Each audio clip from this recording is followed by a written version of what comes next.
The world saw Marcus Ryland and flinched. They saw the harsh lines etched by a difficult life, the tattoos that climbed his neck like thorny vines, and they judged. Every averted gaze, every whispered comment was a fresh layer on the wall around his heart. But today, that judgment meant nothing. Today, an innocent girl's life hung precariously in the smoky tendrils of a raging fire, and across the street, unseen by him, a woman whose wealth could move mountains watched, her own life about to be irrevocably touched. Marcus didn't know it yet, but by running toward the flames when everyone else ran away, he wasn't just saving a life. He was about to ignite a spark that would change everything for them all. Marcus had been free from concrete walls and iron bars for 3 years, 7 months, and 12 days. He counted, because some sentences never truly ended. His tiny, third-floor walk-up apartment, smelling faintly of damp plaster and solitary meals, was its own kind of confinement. The peeling paint on the walls mirrored the part of himself he felt were flaking away under the constant scrutiny of the outside world. Mornings began before dawn, a habit ingrained from his time inside. But now, instead of prison yard, he faced the indifferent city streets, searching for work that always seemed to evaporate the moment employers truly saw him. His hands, callous and strong, knew the language of wood. In the prison workshop, he'd found a quiet solace in carpentry, shaping raw lumber into things of purpose and beauty. It was the one place his past didn't matter, only the skill in his fingers. He dreamed of a small shop, the air thick with the scent of sawdust, the rhythmic sound of tools a balm to his restless spirit. But dreams required open doors, and every door he knocked on seemed to slam shut on his ink skin, the hard-won skill in his hands invisible beneath the societal brand of ex-con. "We need someone with a different background," they'd say, or more often, a non-committal, "We'll keep your application on file." Marcus knew the code. It meant no. It always meant no. The loneliness was a persistent ache, a shadow that clung to him even on crowded streets. He ate most meals alone, the silence of his small room amplifying the emptiness. Sometimes he'd share a piece of his sandwich with a skittish stray cat in the alley, its wary eyes a reflection of his own. He'd once spent 2 hours in a downpour helping an elderly woman whose grocery bags had split, gathering her scattered oranges and tins, carrying them up to her apartment.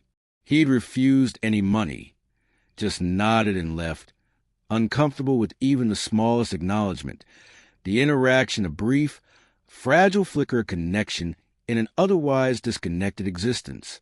These were the unseen facets of Marcus Ryland, the quiet acts of a man yearning to be more than his history.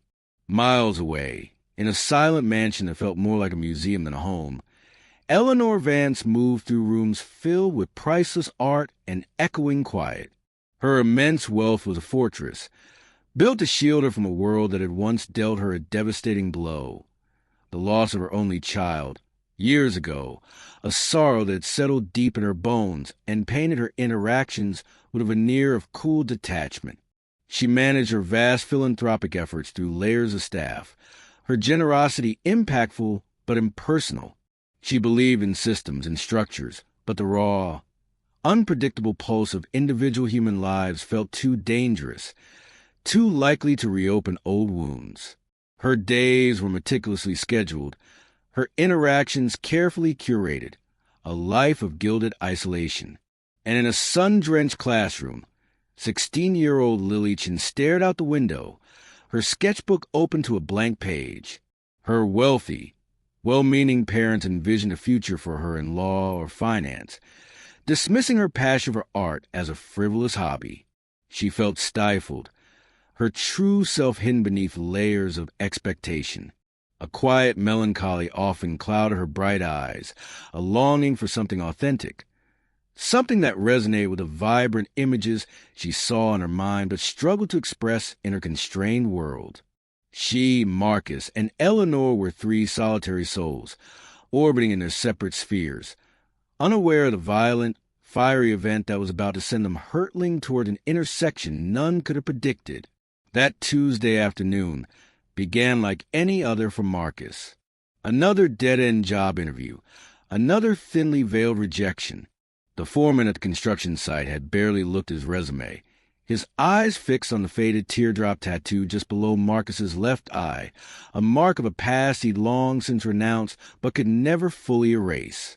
The familiar weight of hopelessness settled on his shoulders as he walked the cracked sidewalks back toward his neighborhood. The city's cacophony a dull, meaningless roar. Then the scent hit him, acrid, biting smoke, carried on the sudden gust of wind. He looked up. A thick, greasy column of black smoke was coiling into the otherwise clear blue sky, just a few blocks away. The distant, rising shriek of sirens sliced through the air, but they sounded impossibly far, tragically slow. His pace quickened, an unknown urgency propelling him forward. As he rounded the corner onto Elm Street, the scene was one of utter chaos. Flames, like angry, hungry tongues, lashed out from the windows of an old, four-story brownstone, devouring wood and brick with terrifying speed. People were screaming, running, a panicked mob spilling onto the street. Some were crying, others stood frozen, their faces illuminated by the hellish glow, phones held aloft, capturing the disaster. The heat was a physical force, pushing against him even from across the wide avenue. Marcus's breath caught in his throat, his heart beginning to pound a frantic rhythm against his ribs.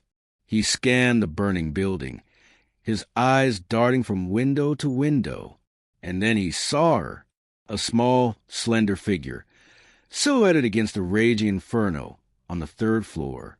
A girl, her hands pressed against the glass, her face a pale blur of terror. Her cries were lost in the surrounding pandemonium, but her desperation was a visible shockwave. It was Lily, though Marcus didn't know her name, didn't know her story. He only saw a child, trapped, terrified, her life flickering like the flames that threatened to consume her. In that instant, the rejections, the loneliness, the crushing weight of his past, it all dissolved. There was only the fire, the smoke, and the girl. A few cars down, caught in the gridlock caused by the emergency, Eleanor Vance looked up from the quarterly reports on her tablet, her brow furrowing in annoyance at the delay. Then she saw the smoke, then the flames, then the pandemonium. Her meticulously ordered world fractured. A wave of nausea hit her, an old, familiar dread. The sight of a building ablaze, the screams, it dredged up echoes of her own past tragedy, the helplessness, the irreversible loss. She watched, a cold knot forming in her stomach, her usual detachment failing her as raw. Painful empathy surged. Marcus didn't hesitate. He didn't weigh the risks. The years of being judged, of being told he was worthless, vanished. A deep, primal instinct, an undeniable imperative to act, took over.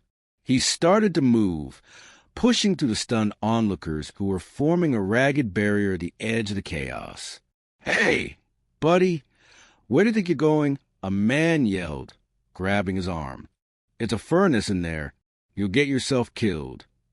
Another voice, laced with suspicion, cut through the noise from someone else in the crowd. "Look at him. Probably thinks he can loot something while no one's looking." Typical. The words, sharp as glass, barely registered with Marcus. He wrenched his arm free, his eyes locked on the burning building, on the window where he'd seen the girl. He didn't waste breath on words. The fire escape was already a twisted, glowing wreck. The front entrance, choked with smoke, was the only option.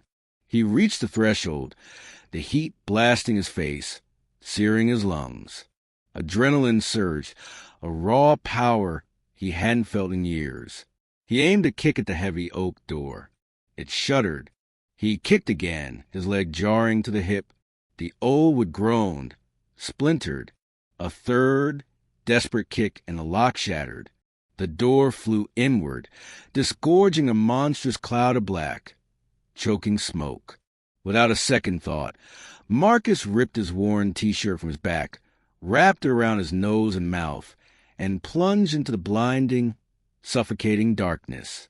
Inside, it was a disorienting inferno.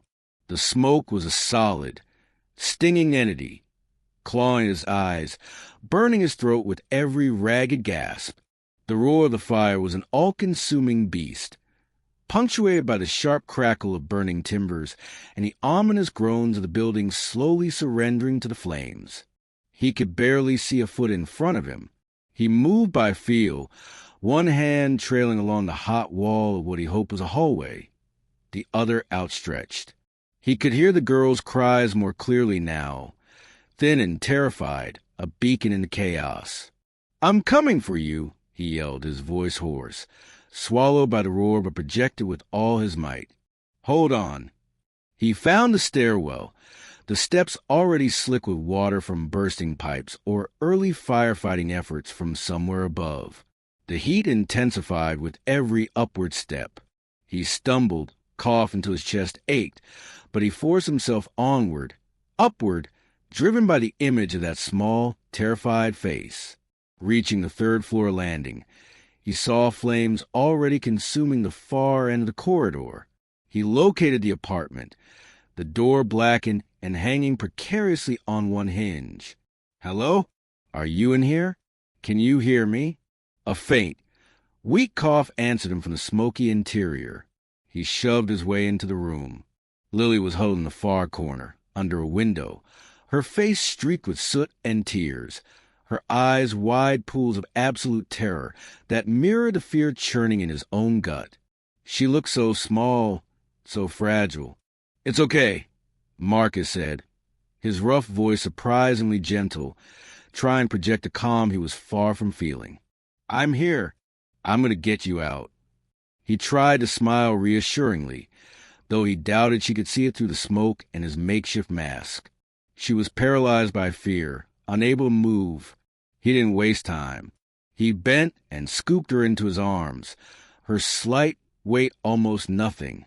He tried to shield her head with his body as much as possible, turning back toward the hallway, now a terrifying tunnel of swirling black smoke and encroaching fire.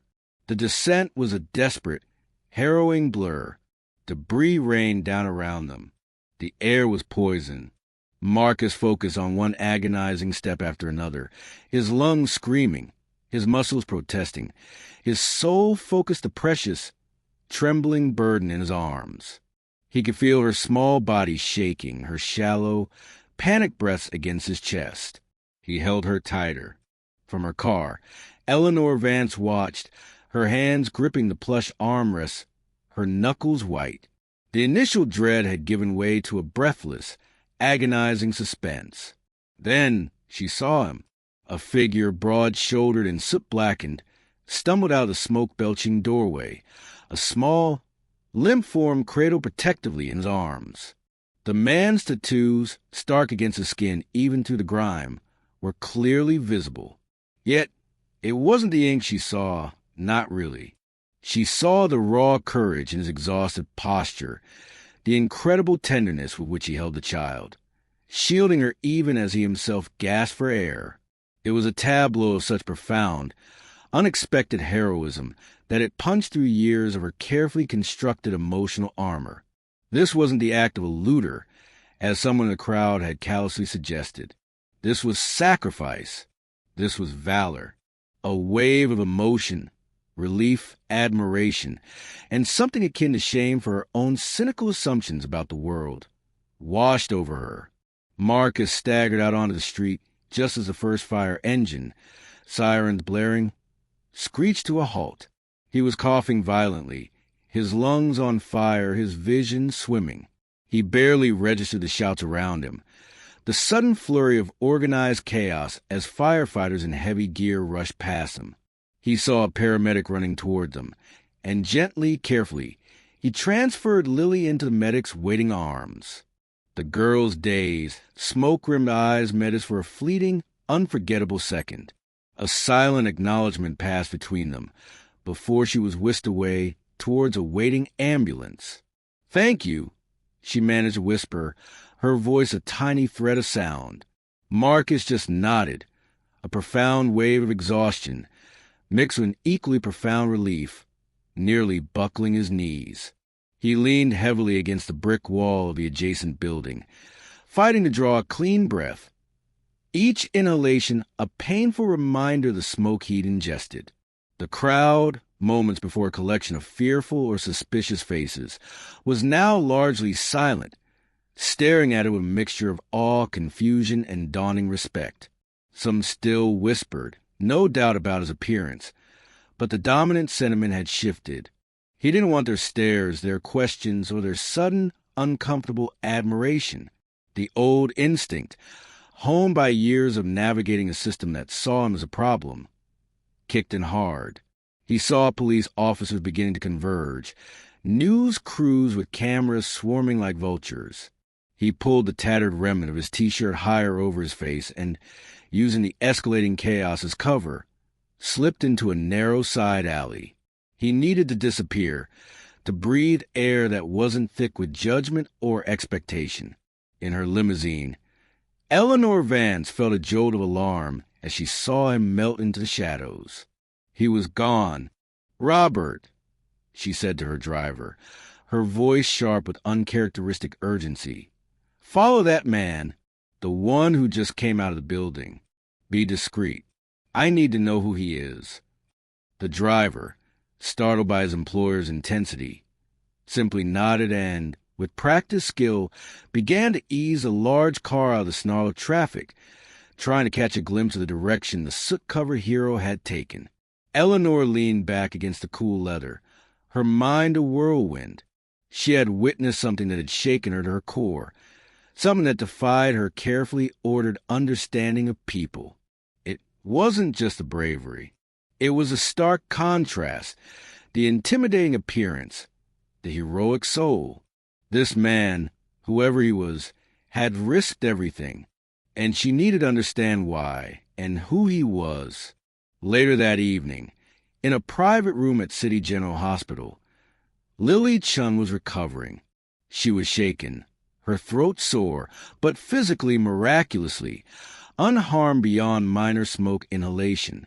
Her parents, Andrew and Susan Chun, prominent figures in the city's financial district, hovered anxiously, their relief immense, but already giving way to pronouncements about security and the dangers of older buildings.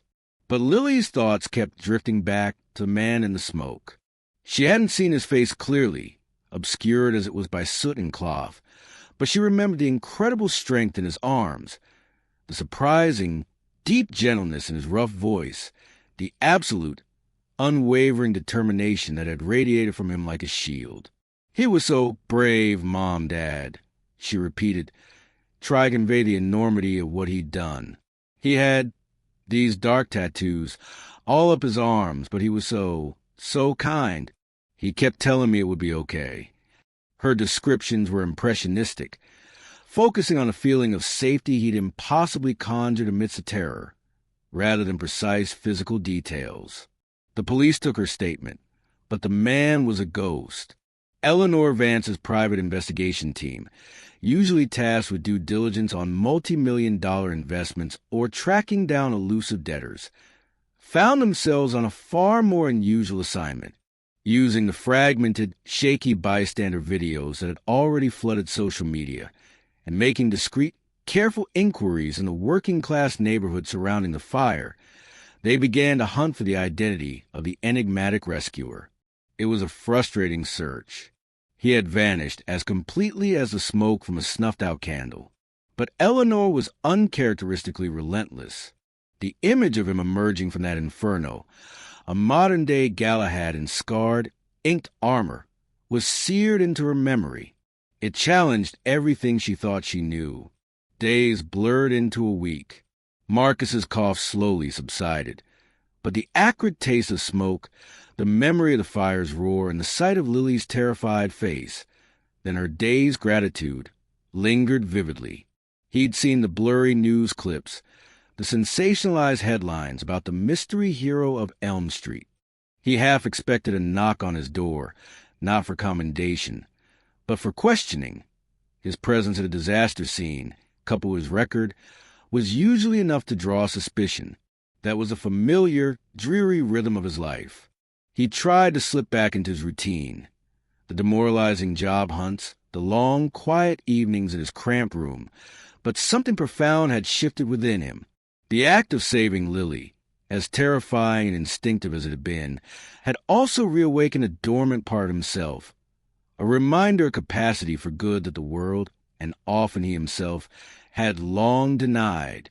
Then, one late afternoon, as the city outside hummed with the sound of impending rush hour, Eleanor's lead investigator made a breakthrough.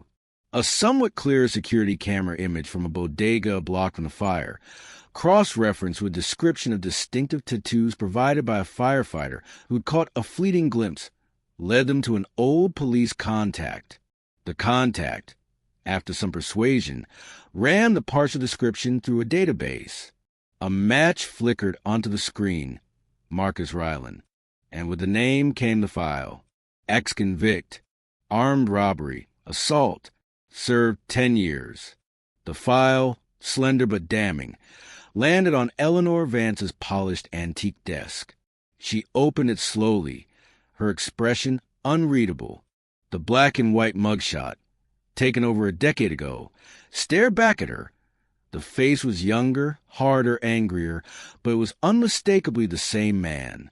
His rap sheet was laid out in cold, impersonal detail. For a long, silent moment, Eleanor felt a familiar, icy wave of disappointment, the old cynicism threatening to reclaim her. Society had judged this man, locked him away. Was his heroism merely an anomaly, a desperate fluke?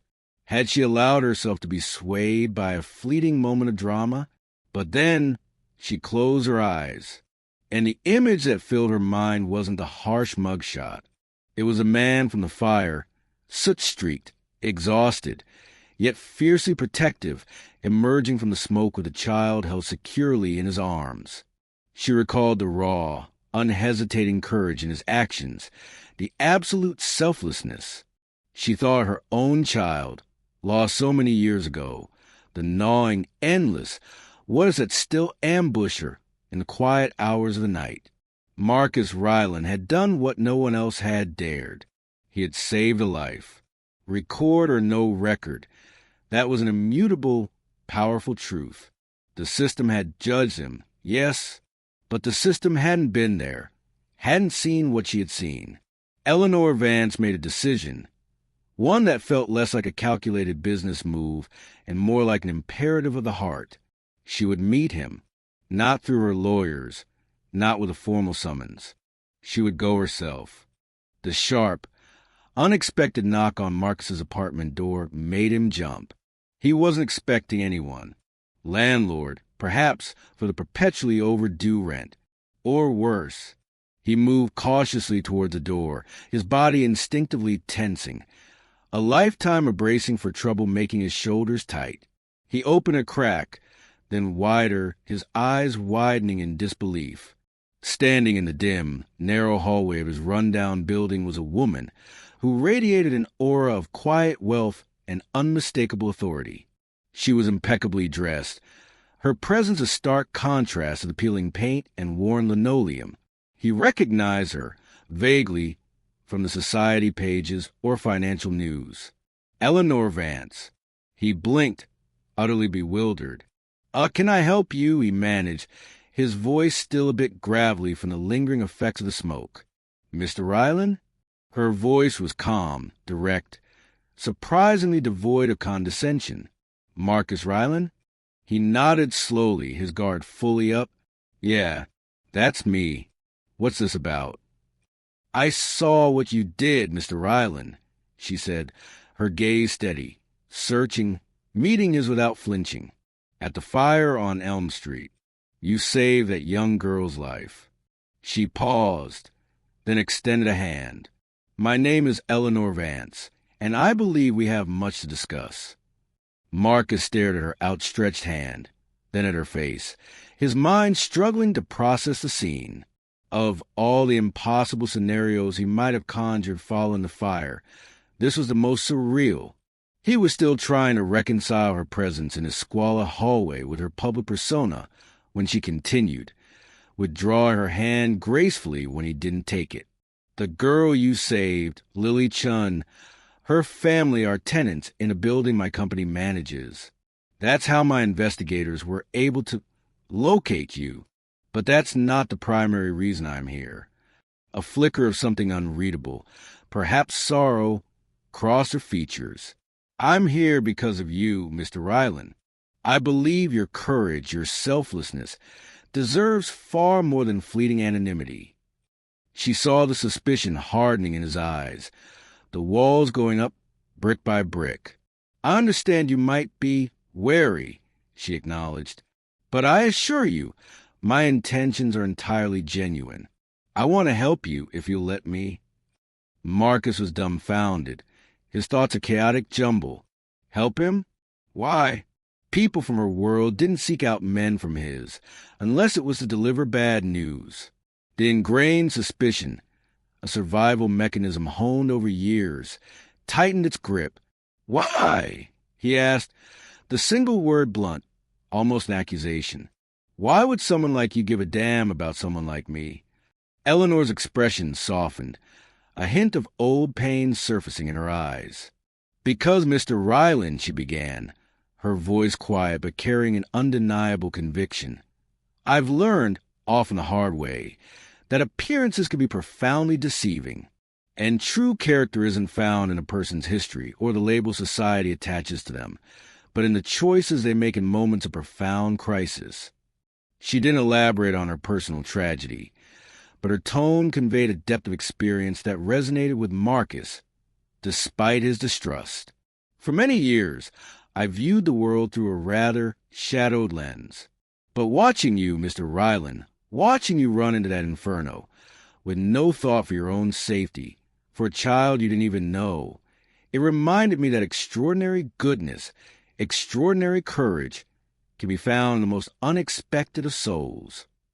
She met his gaze unflinchingly. People will look at your tattoos, Mr. Ryland. They will see your past record, and they will judge you. I am acutely aware of that. But when I looked at you that day, emerging from that smoke, I didn't see an ex-con. I saw a hero. The word hung in the stale air between them, heavy and unfamiliar. Hero. No one had ever dared or cared to call him that. I'm not here to offer you a simple handout, Mr. Ryland, a check to ease a guilty conscience, Eleanor continued, sensing the turmoil behind his stoic facade. I'm offering opportunity, a genuine one. I own several older properties, beautiful historic estates that have fallen into disrepair. They require skilled hands, dedicated craftsmanship, to restore them to their former glory. I understand from my inquiries that you possess considerable talent in carpentry.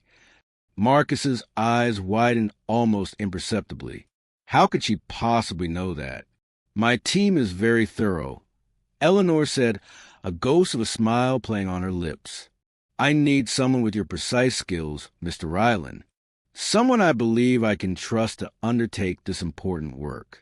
It would be a full-time salary position, a chance to build something lasting, something beautiful. She paused and added, seeing the deep conflict warring on his face.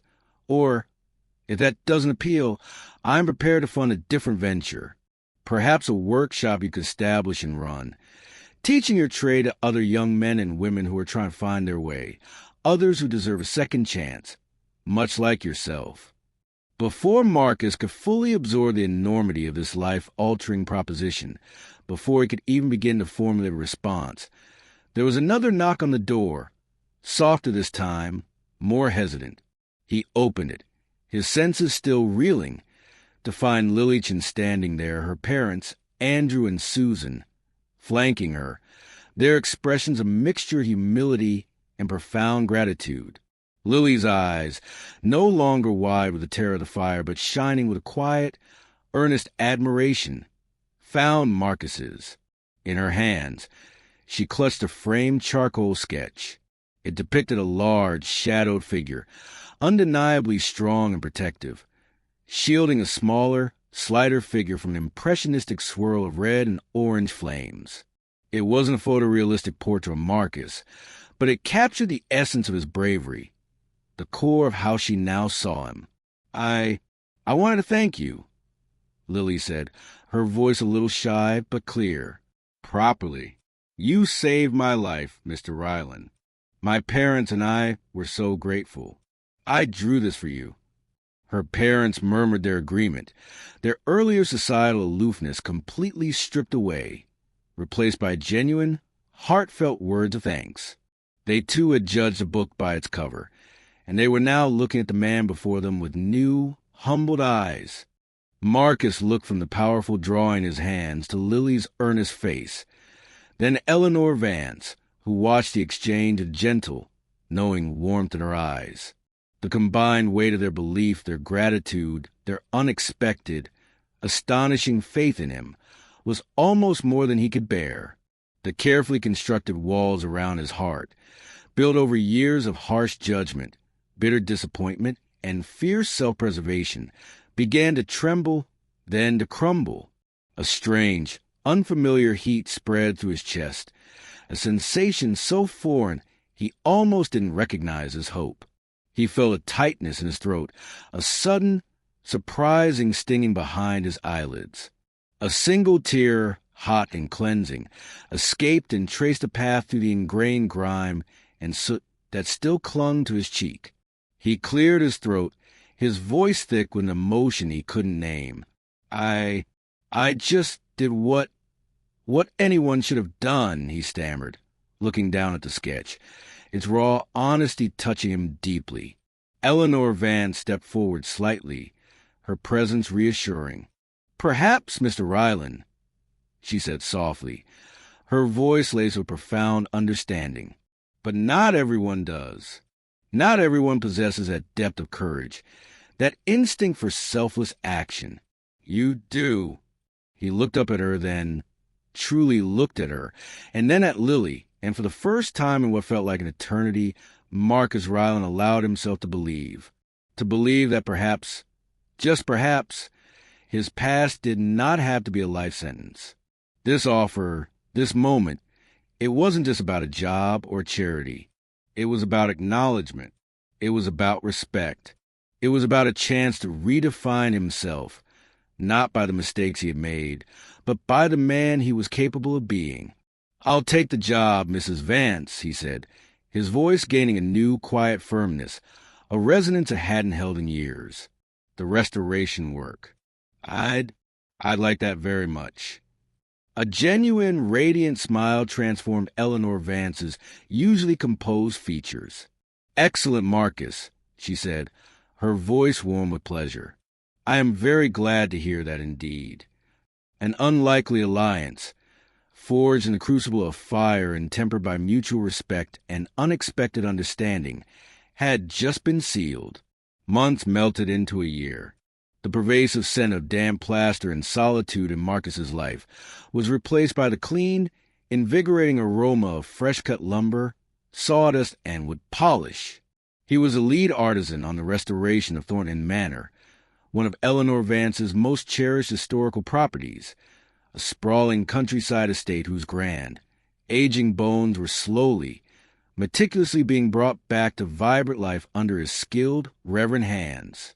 His tattoos were still there, an indelible part of his journey, but now they were seen alongside the sheen of honest sweat on his brow, the focused intensity of a master craftsman wholly absorbed in his work, at peace. He was still Marcus Ryland, but the heavy shadows that had once clung to him had receded, replaced by a quiet confidence, a subtle light in his eyes.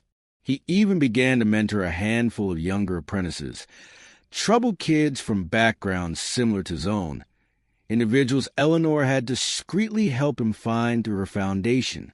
He taught them not just the intricacies of joinery and carving, but also shared his hard-won wisdom about the enduring power of second chances and the importance of building a future, not just structures.